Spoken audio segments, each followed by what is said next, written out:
नमस्कार, मी ॲडव्होकेट मयूर मेघराज बैसाने. काल धुळे महानगरपालिकेत एकूण 7 उमेदवारांचा स्वीकृत नगरसेवक पदाकरता नामनिर्देशन अर्ज दाखल करण्यात आलेला आहे. त्यामध्ये भारतीय जनता पक्षातर्फे 5, एमआयएम पक्षातर्फे 1 आणि शिवसेना राष्ट्रवादी गटातर्फे 1 असे एकूण 7 नामनिर्देशन अर्ज दाखल करण्यात आलेले आहे.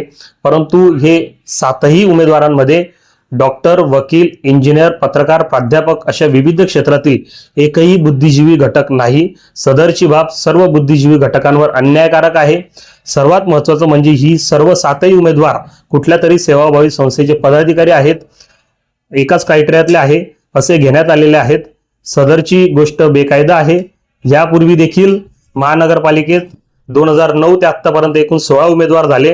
हेही कुठल्या तरी सेवाभावी पक्षाचे, सेवाभावी संस्थेचे पदाधिकारी आहेत. या ग्राउंडवर त्यांना घेण्यात आलेलं होतं. सदरची गोष्ट महाराष्ट्र महानगरपालिका नामनिर्देशन अर्हता व नियुक्त्या नियम 2012 ला कुठेही अभिप्रेत नाही.